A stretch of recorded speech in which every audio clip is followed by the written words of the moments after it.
Tu dis que Mohamed, c'était pas un peuple. Mais déjà, tu n'as aucune preuve de ça. Parce que les descriptions de Mohamed, il était comme moi, comme ça. Parce qu'on disait qu'il n'était pas noir, il n'était pas blanc. Ça veut dire qu'il est comme, genre, les peuls comme ça, en fait. C'est ça que ça signifie. C'est-à-dire quelqu'un qui est au milieu. Il est comme un Touareg. Mohamed était comme un genre de Touareg, comme ça, un genre de peul, en fait. Son teint de peau. Ça, c'est un. De deux, il avait les cheveux, il faisait les cheveux en gros locks. Si tu regardes la plupart des peuls, les peuls, ils font ça. Ça fait partie de notre culture. Il y a même les récits historiques sur la description de Mohamed qui parlent de ça. Ça, c'est pas des hadiths, c'est des descriptions historiques. Tu vois, non? Ça veut dire que cette façon de faire les cheveux là, je sais pas si tu vois en bas ici. Tu as vu comment le gars a fait les cheveux là en bas ici là? Tu as vu comment il a fait le gros boucle là?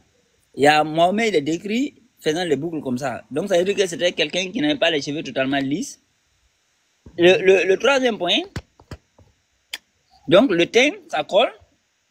La chevelure, ça montre clairement que c'était pas un gars genre blanc, parce que pour faire ça c'est les gens qui ont les cheveux légèrement comme des Touaregs comme ça, quoi. C'est eux qui peuvent faire ce genre de chevelure là, parce que si c'est trop lisse, ça prend pas en fait.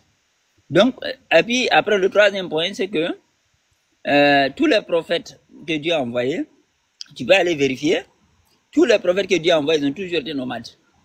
Tous les prophètes ont été nomades. C'est pour ça que dans les descriptions, c'est des peuples nomades. C'est pour ça que Jacob a pris ses gars, il est allé en Égypte. Abraham pareil, parce que c'était des nomades, c'était des gars qui transhumaient, qui faisaient la transhumance. Et quand on décrit Marie, c'est sur le dos d'un âne. Tu vois, non? Et la description de Marie que tu vois, jusqu'aujourd'hui, les peuls font ça. Tu vois les peuls avec les ânes. Même au Fouta Toro, tu les vois là-bas avec les petits ânes, baba. Et Jésus, il est toujours décrit avec les moutons. Ils sont décrits soit avec les moutons, soit les vaches, ainsi de suite. Donc, Mohamed, et lui-même, il a dit, apparemment, qu'il n'y a aucun prophète qui n'a jamais gardé de troupeau. Il n'y en a jamais eu. Donc, tous les prophètes ont été des pasteurs. Or, nomade, ça veut dire pasteur. Donc, Mohamed, il appartenait à la nation nomade. À la nation nomade. Du coup, maintenant, comme les gens qu'on dit les vrais arabes, ils étaient comme les Péloubains, comme les Touaregs, ou comme le sud Yémen. Ils étaient comme ça. Les anciens arabes, les vrais. C'est-à-dire que ceux qui ont envoyé cette langue-là, cette langue qu'on dit arabe là. Parce que l'arabe, c'est une langue. Mais la langue là vient des gens qui étaient du sud du Yémen. C'est pour ça qu'aujourd'hui, c'est au Soudan et au sud du Yémen qu'on parle le vrai arabe. Le Maghreb ne parle pas l'arabe. Le Maghreb, c'est pas du arabe. Voilà. Donc maintenant, il avait notre teint. Il était de notre nation nomade. Et puis nous, la langue arabe, ça fait partie de nos langues en fait. C'est depuis qu'on est colonisé qu'on a abandonné. Sinon, nous, tu peux aller regarder dans l'histoire, même les rois du Fouta Djallon, même les rois du Fouta Djallon, ils écrivaient en langue arabe propre. C'est-à-dire que l'arabe faisait partie de notre langue. C'était un de nos langues. C'est quand on a été dominé qu'ils ont effacé ça complètement. Sinon, on utilisait l'alphabet arabe et on parlait l'arabe lui-même. Et un arabe plus clair même que l'arabe du Moyen-Orient. C'est ça, c'est les colons qui ont dit, hein, c'est pas moi. C'est les colons qui ont dit que, par exemple, au Fouta Djallon, les intellectuels du Fouta Djallon, l'arabe qu'ils écrivaient était de meilleure qualité même que l'arabe du Moyen-Orient. Donc, donc, si on veut aller dans la logique, Mohamed, il appartenait à quelle tribu réellement? On sait qu'il était mélanoderme, ça c'est un. Et il a le nom Muhammad. Muhammad, ça veut dire Muhammad. Muhammad, c'est le nom du premier né peul. Or, Mohamed, il était le premier. Mohamed, ça veut dire remercier, Zed. Oui, dans la langue arabe. Ça veut dire que le même mot a des significations dans les différentes langues. Mais dans notre langue, ça signifie Muhammadi.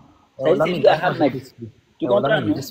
Maintenant, Hamadi, là, c'est le premier né. Et Mohamed, il était le premier né de son papa, parce qu'il était le seul enfant de son papa. Donc, il était le premier né. Et son papa s'appelait Abdallah. Tu vois, non? Et sa fille s'appelait Fatima. Donc, ça veut dire qu'il était là la logique du dieu Baal. Parce que Fatima, c'est un autre nom de la déesse. Qui est dans la logique de Baal? Oui, parce que c'est la. Regarde, Allah, c'est elle. C'est le dieu elle. C'est le même nom en fait. Ça veut dire que moi. Donc, tous les prophètes ont été des pasteurs, des nomades. Parce que nomade signifie étymologiquement pasteur. C'est pour ça que dans l'église, ils disent pasteur. Donc, ils avaient notre couleur de peau, ils avaient notre culture parce qu'ils se dressaient comme nous et tout. Et puis, ils avaient notre mode de vie, tu vois, non? Donc, quand tu veux aujourd'hui dire, moi, mais il appartenait à quel peuple en réalité? Nous, on a un candidat que personne ne peut réfuter, parce qu'on sait que les Arabes du Moyen-Orient, c'est sûr qu'ils n'appartiennent pas à ça. Donc, c'est parmi les tribus nomades, surtout du côté Afrique. Et c'est pour cela que quand il a été combattu à la Mecque, qu'est-ce qu'il a dit? Allez vers le côté Afrique. Parce que là-bas, les gens vont vous protéger. Et c'est ce qui s'est passé. Parce que il a dit que, en fait, c'était ses parents qui étaient là-bas. Il savait que les gars là-bas, c'était ses parents. C'est pour cela que quand il a été persécuté à la Mecque, lui, il s'est rabattu sur l'Afrique parce que lui, ça mettait déjà en Afrique. Parce que les gars là, ils font croire que c'est quand les compagnons sont venus, ils ont converti le Négus d'Éthiopie. C'est faux. Le Négus, il était déjà musulman. C'était un musulman en fait. C'est juste qu'aujourd'hui, l'islam qu'on pratique aujourd'hui, là, ça c'est l'islam wahhabite, qui a été inventé dans les années 20 ici, mais qui a démarré dans les années 1700, mais qui a pris le contrôle de la Mecque dans les années 20. Ça c'est un islam des hadiths. Et tous les hadiths ont été écrits par des gens venus du Caucase. Les Bukhari, les musulmans, ils ne sont même pas arabes du tout. C'est des gens venus du Caucase qui ont combattu l'islam. Quand ils ont vaincu, ils ont écrit les livres des hadiths pour confondre l'islam. C'est comme le Talmud avec les juifs. Tu vois, non? Ça veut dire que c'est pour vraiment dénaturer complètement le message. Mais le vrai islam, les peuples, la nation nomade qui vivait en Afrique, là, ils sont dans le vrai islam. Un gars, il n'a même pas besoin d'aller prier. Il est musulman par définition. Il fonctionne selon le vrai islam. Voilà. Donc, si on veut qualifier Mohamed dans une ethnie, en réalité, nous, on a un candidat que personne ne peut réfuter. De la même manière que les Touaregs, par exemple, ils peuvent se réclamer de Mohamed.